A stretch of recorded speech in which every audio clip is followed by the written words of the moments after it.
राजकुमार जी, शक्ति का उपयोग दूसरों की सहायता के लिए करना चाहिए। मुझे सीख देने की तुम्हारी हिम्मत कैसे हुई? इतना कहकर साधु वहां से चले गए, लेकिन वीरेंद्र ने उनकी बात को मजाक समझकर भुला दिया। देखो, कितना शानदार हिरण है। आज इसे मैं अपने हाथों से पकड़ूंगा। तुम मुझे आदेश दे रहे हो? मैं अकेले पूरे जंगल का सामना कर सकता हूं। कुछ देर बाद अचानक आसमान में काले बादल छा गए। जब उसने पीछे मुड़कर देखा तो उसके सैनिक कहीं दिखाई नहीं दे रहे थे।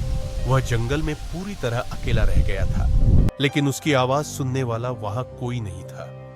वह पूरी रात एक पेड़ के नीचे बैठा रहा। उसे साधु की बात याद आने लगी। बहुत समय पहले विजयगढ़ नाम का एक समृद्ध राज्य था। वहां के राजा विक्रम सिंह अपनी प्रजा से बहुत प्रेम करते थे। उनकी रानी का देहांत कई वर्ष पहले हो चुका था। राजा का एकमात्र पुत्र था, राजकुमार वीरेंद्र। वीरेंद्र देखने में सुंदर, बलवान और बुद्धिमान था, लेकिन उसमें एक बहुत बड़ी कमी थी। उसे अपने पद और शक्ति का बहुत घमंड था। राजमहल में सभी लोग उससे डरते थे, क्योंकि वह किसी का सम्मान नहीं करता था। वीरेंद्र बेटा, एक अच्छे राजा की पहचान उसकी शक्ति नहीं, बल्कि उसका विनम्र स्वभाव होता है। पिताजी, मैं इस राज्य का भावी राजा हूं। लोग मेरा सम्मान करें, यही काफी है। मुझे किसी की परवाह करने की जरूरत नहीं। बेटा, घमंड इंसान का सबसे बड़ा शत्रु होता है। ये बातें कमजोर लोगों के लिए होती हैं। मैं कभी नहीं हार सकता। राजा समझ गए कि समय ही उनके पुत्र को सही रास्ता दिखा सकता है।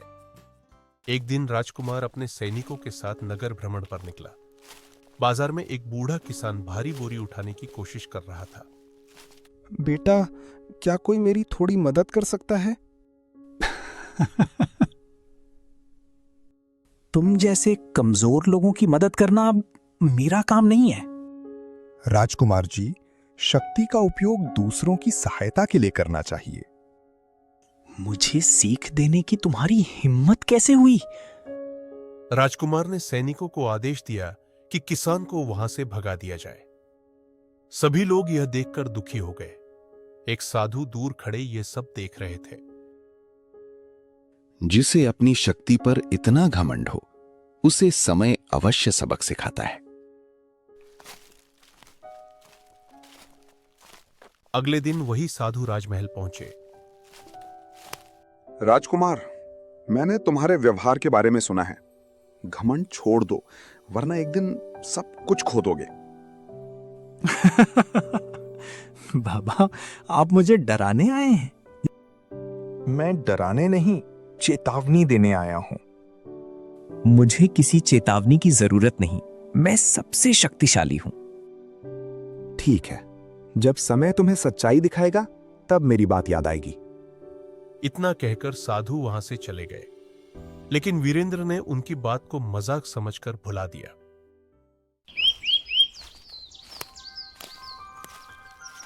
कुछ दिनों बाद राजकुमार वीरेंद्र अपने सैनिकों के साथ शिकार पर निकला। उसे अपनी बहादुरी और ताकत पर इतना घमंड था कि वह किसी की सलाह सुनना पसंद नहीं करता था। घने जंगल में एक सुंदर हिरण दिखाई दिया। देखो, कितना शानदार हिरण है। आज इसे मैं अपने हाथों से पकड़ूंगा। राजकुमार जी, जंगल बहुत घना है, कृपया अकेले मत जाइए। तुम मुझे आदेश दे रहे हो? मैं अकेले पूरे जंगल का सामना कर सकता हूं। इतना कहकर वीरेंद्र घोड़े को दौड़ाते हुए हिरण के पीछे निकल पड़ा।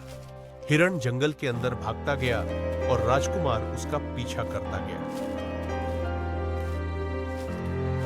कुछ देर बाद अचानक आसमान में काले बादल छा गए। तेज हवाएं चलने लगी, बिजलियां चमकने लगी। देखते ही देखते भयंकर तूफान आ गया।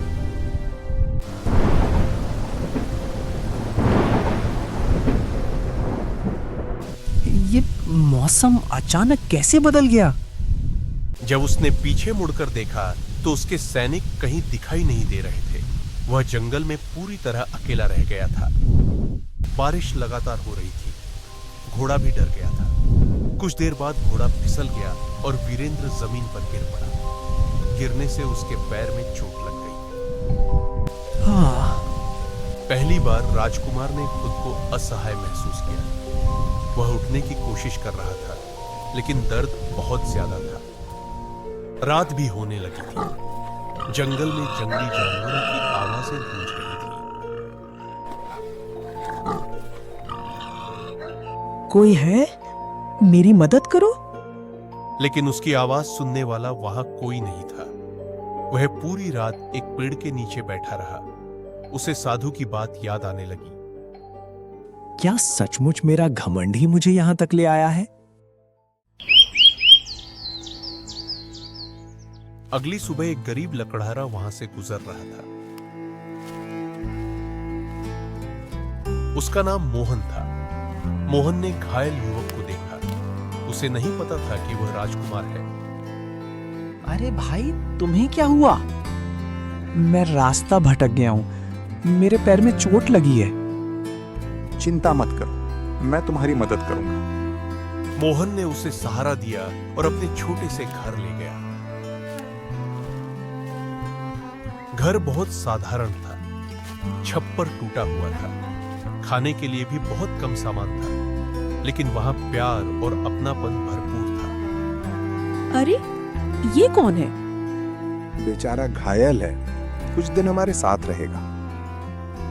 ठीक है, पहले इसे खाना खिलाते हैं। वीरेंद्र हैरान था। ये लोग गरीब थे, लेकिन फिर भी उसकी मदद कर रहे थे। अगले कुछ दिनों तक वीरेंद्र वहीं रहा। उसका पैर धीरे धीरे ठीक होने लगा। इस दौरान उसने गरीब लोगों का जीवन बहुत करीब से देखा। सुबह से शाम तक कड़ी मेहनत, फिर भी चेहरे पर मुस्कान।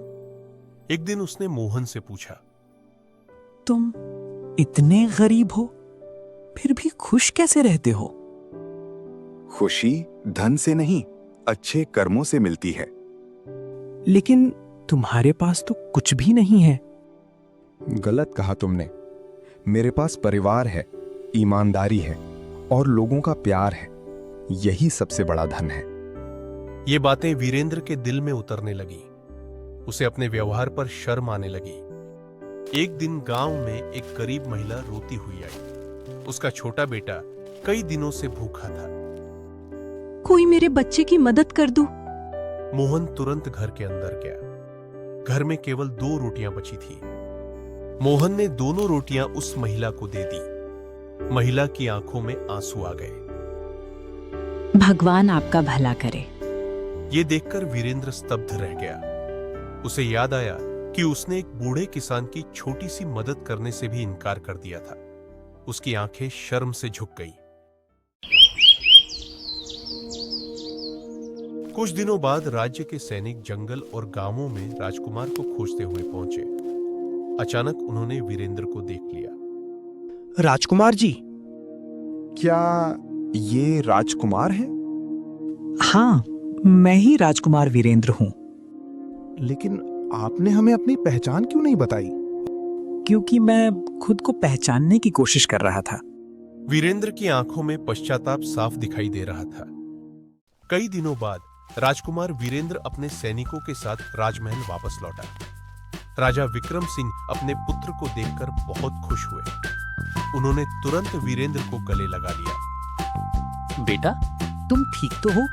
तुम्हारे गायब होने के बाद पूरा राज्य चिंतित था। मुझे क्षमा कर दीजिए पिताजी। मैंने हमेशा आपकी बातों को नजरअंदाज किया। क्या हुआ बेटा? तुम इतने बदले बदले क्यों लग रहे हो? पिताजी, मैंने जीवन का सबसे बड़ा सबक सीख लिया है। शक्ति और पद का घमंड इंसान को अंधा बना देता है। राजा अपने पुत्र की बातें सुनकर आश्चर्यचकित थे। उन्हें महसूस हुआ कि वीरेंद्र में सचमुच बदलाव आ चुका है। अगले दिन वही साधु राजमहल पहुंचे जिन्होंने कभी राजकुमार को चेतावनी दी थी। इस बार वीरेंद्र उन्हें देखते ही उनके चरणों में झुक गया। मुझे क्षमा कर दीजिए गुरुदेव, मैंने आपके शब्दों का मजाक उड़ाया था। उठो पुत्र, गलती करना बुरा नहीं होता, गलती से सीख न लेना बुरा होता है। आप सही थे। मेरे घमंड ने मुझे अंधा बना दिया था। अब बताओ, सबसे बड़ी शक्ति क्या है? विनम्रता, दया और दूसरों की सहायता करना।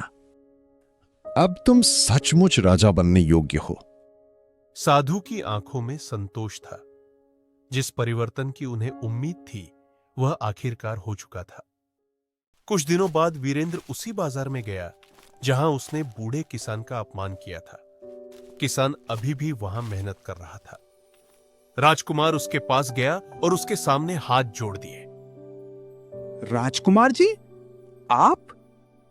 उस दिन मुझे आपकी मदद करनी चाहिए थी, लेकिन मेरे घमंड ने मुझे रोक दिया।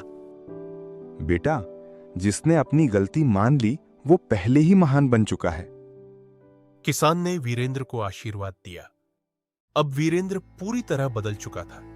वह अक्सर गांवों में जाता, गरीबों की समस्याएं सुनता, बीमारों की सहायता करता, किसानों के लिए नए कुएं और तालाब बनवाता, जरूरतमंदों के लिए अन्न और वस्त्र की व्यवस्था करता। धीरे धीरे पूरी प्रजा उससे प्रेम करने लगी। जो लोग कभी उससे डरते थे अब उसका सम्मान करने लगे। एक वर्ष बाद राजा विक्रम सिंह ने पूरे राज्य में एक बड़ी सभा बुलाई। हजारों लोग वहां एकत्र हुए।